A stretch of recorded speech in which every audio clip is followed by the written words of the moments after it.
मुझे नहीं मालूम कब हमारे बड़ों ने मेरी मंगनी मंजूर से कर दी। मैं उस वक्त बहुत छोटी थी। इतना याद है कि कुछ रिश्तेदार औरतें आई थीं और मुझे माँ ने नहला धुलाकर नए कपड़े पहनाए थे। वो औरतें मिठाई लाई थीं और मैं मिठाई के टोकरे को देखकर खुश हुई थी कि अब ढेर सारी मिठाई खाने को मिलेगी। मंजूर अम्मी के कज़न का बेटा था, अक्सर हमारे घर आता। उसे देखकर अनजानी सी खुशी होती थी। वो माँ से बातें करते हुए मुझे किन अखियों से देखता जाता था। मैं सोचती कि मेरा मंगेतर कितना खूबसूरत है। ऐसा हसीन साथी तो खुशनसीब लड़कियों को मिलता है। वक्त गुजरता रहा। मंजूर ने एफएससी कर लिया और एक इदारे में मुंतखब होकर पढ़ने चला गया। 4 साल बाद कोर्स करके वापस आया तो उसे मुलाजमत मिल चुकी थी। वो दिन भी आ गया जिसका मुझे और मंजूर को शिद्दत से इंतजार था। हमारी शादी होने जा रही थी। हम बहुत मसरूर थे क्योंकि जिस तरह मैं उसे चाहती थी वो भी मुझे पसंद करता था। ये खुशी तकदीर में न थी। शादी से चंद रोज कबल जब मामला तय होने लगे तो निकाह की कुछ शराइत पर झगड़ा हो गया। मंजूर के वालिदैन जहेज तो चाहते थे लेकिन हक महर की रकम बहुत कम लिखवा रहे थे, जबकि मेरे वालिद ने यह शर्त रखी कि बेशक हक महर कम रखा जाए लेकिन मैं अपनी बेटी के मुस्तकबिल का तहफ़्फ़ुज़ चाहता हूं। इसके लिए लड़के वालों को 5 मरले का प्लॉट मेरी बच्ची के नाम करना होगा, तभी निकाह होगा। इस बात को मंजूर के वालिद ने नामंजूर कर दिया, जिस पर वालिद साहब ने रिश्ता तोड़ने की धमकी दी, जिसे उन्होंने अपनी अहानत समझा और वो सचमुच रिश्ता तोड़कर चले गए। सबसे ज्यादा सदमा मुझे और मंजूर को हुआ क्योंकि हम सबसे ज्यादा मुतासिर हुए थे। मैं कई दिनों तक रोती रही थी। खाना पीना तर्क हो गया। आखिरकार हकीकत से समझौता करना पड़ा। मंजूर भी दिल बर्दाश्ता होकर मुलाजमत पर चला गया। मंगनी खत्म हुए 6 माह हुए थे कि मेरे लिए एक खुशहाल घराने से रिश्ता आ गया। यह रिश्ता वालिद साहब के दोस्त के तवस्सुत से आया था। अंकल जफर ने अब्बा से मसूद की बहुत तारीफें की और बावर कराया कि खानदान भी अच्छा है। यूं मेरी शादी मसूद से तय कर दी गई। उस दम जितनी तकलीफ से गुजरी बता नहीं सकती, क्योंकि मंजूर के साथ 14 बरस तक मंगनी रही थी। बचपन से उस हसीन रिश्ते से वाबस्ता थी। वो मेरे ख्यालों में बस चुका था। सोचती थी कि जाने क्यों हमारे बुजुर्ग बचपन में रिश्ते तय कर देते हैं, जबकि आने वाले वक्त का पता नहीं होता। सदमा बच्चों को सहना पड़ता है। बहरहाल खुदा को यही मंजूर था, वरना ऐन वक्त पर बरसों का रिश्ता क्यों टूटता। मसूद से शादी हो गई। मैं अफसुर्दा खातर ब्याह कर उनके घर आ गई। अंकल जफर ने सही कहा था। वाकई ये लोग बहुत अच्छे और खानदानी थे। रुपए पैसे की भी कमी न थी, लेकिन दिल खस्ता को जो सदमा लगा था वो जल्द भूलने वाला न था। मैं रोज़े अव्वल से अपने खाविन से बरगुज़श्ता और उखड़ी उखड़ी रहने लगी। शौहर ने ही नहीं, सास नंदों ने भी बहुत प्यार दिया, मगर मैं अपना गम ना भुला सकी। शादी के 8 बरस रोते धोते गुजर गए, मगर मेरी गोद हरी ना हो सकी। औलाद हो जाती तो शायद शौहर और घर से दिल लगा लेती। मसूद ने भी मेरी बेजारी को महसूस कर लिया, क्योंकि उसके हुस्न सलूक के बावजूद बात बात पर उनसे उलझती और झगड़े का जवाब बनाकर मैके आ बैठती थी। अम्मी ही नहीं, सास, नंदे, ससुर, देवर सभी समझाते थे। किसी की बात का दिल पर असर ना होता, बल्कि और चिढ़ जाती। मुझे इकरार है कि जिस कदर मुझसे मसूद प्यार करते थे, शायद ही किसी खामिद ने अपनी बीवी से किया होगा, मगर मैं उनकी मोहब्बत और चाहत का जवाब मोहब्बत से ना दे सकी। बिलाखिर एक रोज मामूली सी बात पर जब मेरे मुंह से ये अल्फाज अदा हुए कि मुझे आज़ाद कर दो, मैं तुम्हारे साथ खुश नहीं रह सकती, तो मसूद सदमे से निढाल हो गया। फरीहा, अगर तुम वाकई मेरे साथ नाखुश हो और आज़ाद होना चाहती हो तो मैं तुम्हें आज़ाद करता हूं, ताकि तुम्हारी खुशी पूरी हो जाए। यूं हमारे दरमियान तलाक हो गई और मैं वालिदैन के घर आ गई। वालिद साहब उस वक्त बाकायदे हयात थे। वालदा ने मुझे बहुत बुरा भला कहा तो मैंने जवाब दिया कि ये सब आप लोगों ही की वजह से हुआ है, क्योंकि आपने मेरी मंगनी बचपन में करके मेरे ख्यालात को असीर किया और फिर ऐन शादी से हफ्ता पहले रिश्ता तोड़कर मेरा दिल जख्मी कर डाला। वालदा को मेरे दुख का एहसास था, लेकिन अब कुछ न कर सकती थी, क्योंकि वो वक्त तो हाथ से निकल चुका था। जिस तरह तीर कमान से निकलता है तो वापस नहीं आता। मंजूर की शादी उसकी चचाजाद सुरैया से हो गई। हमारी राहें अलहदा हो चुकी थीं। सच तो यह है कि मैंने इस ख्याल से मसूद से आज़ाद होने की ख्वाहिश का इजहार नहीं किया था कि मंजूर से मिलूंगी, उससे शादी करूंगी उसके साथ शादी की ख्वाहिश बाकी रही थी और न किसी और से। जो किस्मत में लिखा था हो गया, लेकिन ये मालूम ना था कि एक बार फिर कुदरत मुझे मंजूर से मिला देगी। एक रोज जबकि मैं बुखार में तप रही थी, वालदा ने कहा कि सड़क पार अस्पताल है, जाकर डॉक्टर से दवा ले आओ। वो कमर के दर्द से चारपाई पर पड़ी थीं और हिलजुल नहीं सकती थीं। नाचार मैं अकेली डॉक्टर के क्लिनिक गई और वहां बैठकर अपनी बारी का इंतजार करने लगी। अचानक ही किसी ने मुझे पुकारा। ऊपर देखा तो मंजूर था। पूछा, खैरियत तो है? यहां कैसे बैठी हो? बुखार है, दवा लेने आई हूं। वो मेरे साथ वाली सीट पर बैठ गया और बातें शुरू कर दी। उसने कहा कि जैसा तुम्हें सदमा हुआ होगा वैसा ही मुझे भी हुआ था। अभी तक तुमको भुला नहीं पाया। तुम्हारी खातिर तुम्हारे घर आया करता था। हमारे दिलों में बचपन से ये ख्याल डाला गया कि हम मंगेतर हैं, हमारी शादी होगी, और फिर मेरे और तुम्हारे बाप ने आपस में झगड़ा करके अना का मसला बना लिया। जो बीत गई सो बीत गई। अब तुम अपनी बीवी बच्चों में खुश हो, मगर मैं तो उजड़ गई हूं। ये कहते हुए आंखों से आंसू गिरने लगे। मंसूर को मेरे हालात सुनकर बहुत दुख हुआ। उसने कहा कि मैं तुमसे शादी करने का आरजूमंद हूं। अगर तुम्हें मंजूर हो तो हम कोर्ट मैरिज कर सकते हैं, मगर यह शादी फिलहाल राज रखना होगी, क्योंकि मेरी बीवी सुरैया को जानती हो, वो बहुत तेज मिजाज है, जबकि मेरी 4 बेटियां हैं। अगर उसे खबर हो गई तो तलाक लेने से भी नहीं चूकेगी। तब मेरी बच्चियों का क्या होगा? मुझे भी सहारा चाहिए था। मैं उसकी मजबूरी समझ गई। मैंने कहा कि अब्बू को खुदा सलामत रखे, लेकिन उनके बाद मेरा क्या होगा? मैं इस बारे में सोचूंगी। मैंने काफी सोचा। दिल ने मंजूर के हक में फैसला दे दिया। मैंने उसकी पेशकश कबूल कर ली, क्योंकि मसूद से तलाक के बाद बहुत परेशान थी। माँ बाप भी मुझे ही इस अमर का दोषी ठहराते थे। उस रोज के बाद 2-3 बार हम मिले और फिर हमने खुफिया शादी करने का फैसला कर लिया। मेरी इद्दत को गुजरे हफ्ता हुआ था। मैंने मंजूर के हमरा जाकर कोर्ट मैरिज कर ली। इस वाक़े का आखिर दम तक वालिद साहब को इल्म ना हुआ, क्योंकि वो 4 माह बाद अल्लाह को प्यारे हो गए। वालिद साहब का डर था कि वो इस शादी पर सबसे ज्यादा गमजदा होंगे और अपनी अहानत महसूस करेंगे। मैंने मंजूर से कहा कि अब तुम मेरी वालदा को बता दो कि हमने शादी कर ली है। वो खुद रिश्तेदारों को समझा लेंगी और मामलात को संभाल लेंगी। इस तरह कम से कम मुझे छुपकर तुमसे नहीं मिलना पड़ेगा। मेरे पास ये घर खाली पड़ा है और हम अपने ही घर में सुकून से मिल लेते हैं। फिर तुमको इस राज के अफशा करने की क्या जल्दी है? मैं एक अहम ड्यूटी पर जा रहा हूं। वापस आकर सोचता हूं ये मसला कैसे हल करना है ताकि मेरी बीवी, बच्चे और ससुराल मुतासिर ना हो। मैंने मंजूर का कहा मान लिया और अपनी कंपनी की तरफ से बैरूने मुल्क चला गया। उम्मीद थी कि जल्द लौट आएगा, मगर उसका अपने घर वालों से भी राब्ता मुनक़ता हो गया।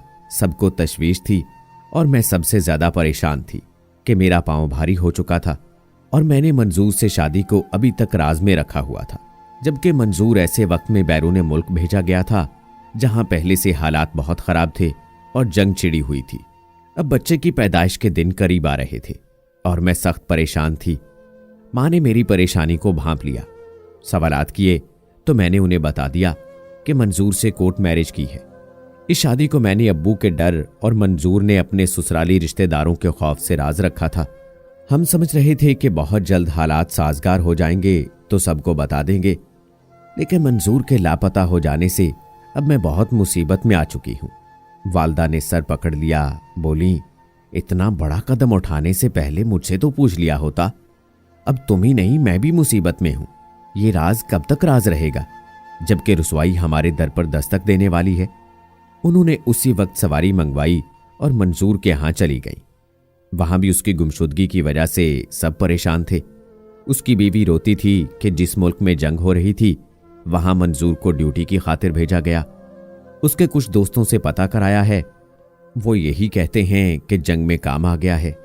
वालदा के होश उड़ गए। उन्होंने घर आकर मुझे लानत मलामत की। कुछ ना सूझा तो माँ ने मेरे पहले शौहर को फोन कर दिया कि मसूद जल्दी आओ, मैं मुसीबत में हूं और तुम्हारे सिवा किसी से हाल नहीं कह सकती। उसने कहा, खाला परेशान ना हो, आपकी बेटी से रिश्ता टूटा है, आपसे नहीं। मैं फौरन पहुंच रहा हूं। वाकई मसूद 1 घंटे में आ पहुंचे। अम्मी ने अपने साबका दामाद को ड्राइंग रूम में बिठाया और कहा, बेटा जो कहूं उसका बुरा मत मानना। मदद ना कर सको तो भी मेरा तुमसे कोई गिला नहीं होगा। फिर अम्मी ने तमाम सूरत हाल से मसूद को आगाह किया और दरखास्त की कि मंजूर तो इसके घर वालों के मुताबिक जंग में काम आ गया है, जबकि फरीहा की शादी अभी तक राज है। अगर तुम मेरी खातिर इसके बच्चे को अपनी वल्दियत दे दो तो खानदान और बरादरी में हम मुंह दिखाने लायक रह जाएंगे। बेशक तुम इस बच्चे को मत अपनाना। मसूद ने कुछ देर सोचा। उसे मुझसे अब भी मोहब्बत थी। वो मेरी रुसवाई ना चाहता था, लिहाजा उसने हामी भर ली और कहा, आपकी बेटी से कोई वास्ता ना होगा, लेकिन आपके नवासे से रहेगा। ये एक अनहोनी बात थी, मगर हो गई। घर जाकर मसूद ने बता दिया कि जब फरीहा को मैंने तलाक दी उसका पांव भारी था, जिसका हम दोनों को इल्म न था, लेकिन अब खाला जी ने बुलाकर बताया है। मंजूर की वालदा ने कहा, अगर वो हमारा खून है तो हम जरूर उसके वारिस बनेंगे। तुम फरीहा की मां से कहो बेफिक्र हो जाए, बच्चे का खर्चा भी हम देंगे। अगर वो हमें बच्चे से मिलने ना रोके तो। वो नहीं रोकेंगे। मसूद ने घर वालों को यकीन दिलाया, क्योंकि उसने अभी दूसरी शादी ना की थी और मेरी तलाक के वक्त वो सख्त परेशान था। उसके वालिदैन और घर वाले तो 8 बरस तक हमारी औलाद की आरजू में तड़पते रहे थे। उसने ये राज अपने घर वालों से छुपा लिया कि मैं किसी और से कोर्ट मैरिज कर चुकी हूं। मेरे घर एक बेटे ने जन्म लिया जिसका असल बाप लापता था और सौतेला बाप उसका वारिस बन गया, सिर्फ मेरे सर पर इज्जत का साइबान डालने और मुझे रुसवाई से बचाने के लिए, क्योंकि मैं पहले भी उसकी इज्जत रह चुकी थी। मुझे मंजूर के शहीद हो जाने का शदीद गम था, जिसने कहा था कि हौसला रखना, मैं जल्द लौट आऊंगा। जाने वो किस घड़ी घर से निकला था कि दयारे गैर में दुश्मनों के हाथों जान हार गया। उसके एक साथी ने उसके घर वालों को उसकी वफात की इत्तला दे दी थी। मैं हर रोज रेडियो और अखबार में शहीद होने वालों के नाम सुनती थी और रोती थी। सोचती काश मंजूर के जाने से पहले हम अपनी शादी के बारे में सबको बता देते तो आज मेरी औलाद अपने हकीकी बाप के नाम से महरूम ना होती। मैं शुरू से बुज़दिल थी, शायद इसी बाइस उसका कहा मानती रही और दूसरी शादी को राज रखा। शादी के कागजात भी मंजूर के पास थे, जाने उसने कहाँ रखे थे। मसूद से तलाक और मंजूर से निकाह सानी में बहुत कम वक्फा था, तभी यह बात छुप गई। फिरोज को जन्म देने के बाद मैंने नहीं बल्कि मां ने यह मशहूर कर दिया कि मेरी बेटी ने मसूद से तलाक के बाद उसके बच्चे को जन्म दिया है और बच्चे के ददियाल में मिठाई भी भिजवाई। तो मेरे साहब सास ससुर बच्चे को देखने आ गए, कुछ रकम भी उसे दे गए। किसी को हमने हवा ना लगने दी कि मेरी दूसरी शादी मंजूर से हुई थी। मेरे बेटे का जन्म एक नर्स के घर पर हुआ, जिसे अम्मी ने मुंह बोली बेटी बनाया हुआ था, लिहाजा तारीख पैदाइश में 3-4 माह का रद्दोबदल भी हो गया। मसूद की बरादरी में फिरोज को उसका बेटा तस्लीम कर लिया गया, क्योंकि खुद मसूद ने अपने मुंह से ये बात कही थी। उनकी मां ने मुझसे लिखवा लिया कि जब ये बच्चा बड़ा होगा तुम इसे हमारे हवाले कर दोगी, मरता क्या ना करता। उस वक्त मैंने और अम्मी ने उनकी ये बात मान ली कि हाँ, हम बच्चा 11 साल बाद आपको दे देंगे। यूं फिरोज के नाम के साथ उसके बाप के नाम के आगे मसूद का नाम दर्ज हो गया, जबकि उनकी कोई औलाद ही ना थी। इस कार्रवाई के बाद मसूद को सऊदी अरेबिया में एक कंपनी में मुलाजमत मिल गई तो वो वहां चले गए। तलाक की कार्रवाई दोबारा बरकरार रखी गई, क्योंकि अब मसूद मुझे फिर से अपनाने पर राजी ना थे। 2 साल गुजर गए, सबको यकीन हो गया कि मंजूर जंग की भीड़ चढ़ गए हैं। लेकिन एक दिन जबकि मैं स्कूल में पढ़ाने जा रही थी, मंजूर अचानक आ गए। मैं उन्हें जिंदा देखकर हैरान थी, खुश भी थी मगर खौफजदा भी कि अब बच्चे के बारे में क्या हिकमत अमली अपनाऊंगी, जबकि मसूद और इसके घर वाले उसको अपना मान चुके थे। मैंने मंजूर पर तमाम सूरत हाल वाजे कर दी और गिला भी किया कि आपने शादी को राज में रखने पर मुझे सख्ती से मजबूर किया था। अगर आप ऐसा ना करते तो मेरी वालदा मसूद के सामने इल्तिजा करके उन्हें मदद के लिए ना कहती। अब आप उन लोगों से ये कहेंगे कि ये आपका वारिस नहीं है बल्कि मसूद का नूरे नजर है। मंजूर ने बताया कि मैं जंग का ईंधन नहीं बना था, बल्कि मुझे दुश्मन ने कैद कर लिया था। अब किसी तौर जंगी कैदियों में से कुछ को रहाई मिली है। वहां हमें लिखने या घर वालों से राब्ता करने की सहूलत ना थी, और मेरे जिस दोस्त ने मेरे घर वालों को वफात की इत्तला दी थी, उसे किसी ने गलत बताया था कि मैं जंग में काम आ गया हूं। हालांकि मैं जख्मी हुआ था, जिंदगी थी कि बच गया। मंजूर की अब भी वही कैफियत थी कि वो पहली बीवी और बच्चों पर हरगिज इस अमर का आश्कार करना ना चाहता था कि मेरी और उसकी शादी की बात आम हो। अम्मी को भी उसने मना लिया कि मुनासिब मौका आ जाने दीजिए, वरना ये लोग मुझ पर दबाव डालकर फरीहा की तलाक करवा देंगे। फिरोज के बारे में उसे परेशानी तो हुई, फिर जाने क्या सोचकर खामोश हो रहा, क्योंकि उसके गैर हकीकी ददियाल वाले उसके साथ प्यार करते थे। उसे हफ्ते में 1-2 दिन के लिए मेरी साबका सास घर ले जाती थीं। बच्चा उनसे बहुत मानूस था। मंजूर का ख्याल था कि इतने साल बाद बच्चे की वल्दियत का दावेदार हुआ या उसका नाम तब्दील कराया तब भी रुसवाई होगी। लोग बच्चे को भी आसन नजरों से न देखेंगे, क्योंकि हमारी शादी अभी तक तस्लीम शुदा न थी। राज राज ही रह गया। मंजूर ने बरादरी में अपनी कोर्ट मैरिज का जिक्र ना किया। अब फिरोज स्कूल जाने लगा था। मसूद भी सऊदी अरबिया से लौट आए। वो काफी कुछ कमा कर लाए थे। उनकी वालदा का इसरार बढ़ने लगा कि पोता मुआहदे की रूह से अब उनके हवाले होना चाहिए। फिरोज उन्हीं लोगों को अपना सब कुछ समझता था जो उसे मोहब्बत, प्यार, खिलौने और तोहफे लेकर देते थे। वो मुझसे ज्यादा उन्हें चाहता था। मसूद की वालदा, वालिद, उसकी बहनें, भाई सभी की आंखों का तारा बन चुका था। मैं मना करती कि अब ज्यादा उधर जाने की जिद मत करो तो वो झगड़ पड़ता कि मां क्यों ना जाऊं, खून का रिश्ता है। मसूद तो बहुत अरसे मुल्क से बाहर रहे थे, वापस आ गए तो उन्होंने भी फिरोज से मोहब्बत भरे सलूक का इजहार किया और उस पर जाहिर नहीं होने दिया कि वो उनका बेटा नहीं है। लेकिन अजब बात हुई कि जब फिरोज 12 साल का हो गया तो मंजूर की पहली बीवी रज़ाई इलाही से वफात पा गई। अब मंजूर ने कहा कि मैं अपनी और तुम्हारी शादी का राज खोलता हूं और तुम्हें अपने घर ले जाता हूं, क्योंकि मेरी बच्चियों को मां की जरूरत है और मैं अब मसूद से भी अपना बच्चा वापस ले लूंगा। लेकिन बच्चे का क्या होगा? मेरे बेटे को बहुत सदमा होगा और वो तुम्हें हरगिज कबूल ना करेगा। अभी तो तुम इसके ट्यूटर बनकर सामने आते हो और वो तुम्हें अपना टीचर ही समझता है। जब ऐसी बात कहोगे तो सदमे में आ जाएगा। मुमकिन है तुमसे नफरत करने लगे और घर में तुम्हारा आना भी बर्दाश्त ना करे। अब तुम ट्यूशन पढ़ाने के बहाने आते हो और अक्सर उसके सो जाने के बाद रह भी जाते हो, फिर ये मसला फसाद बनेगा, क्योंकि वो मसूद और उनके घर वालों के पास जाने से रुकने वाला नहीं है।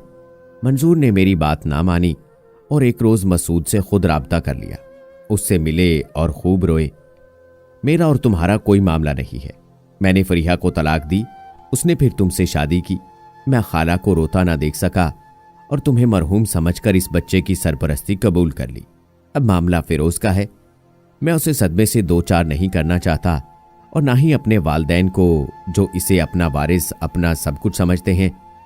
अगर तुम्हें इतनी ही तकलीफ है तो लिखवा दो बच्चे के नाम के आगे अपना नाम। मुझे कोई एतराज नहीं, क्योंकि कोर्ट मैरिज के पेपर्स तुम्हारे पास हैं। तुम्हारे दावे को कौन जुटला सकता है? मसूद ने कहा।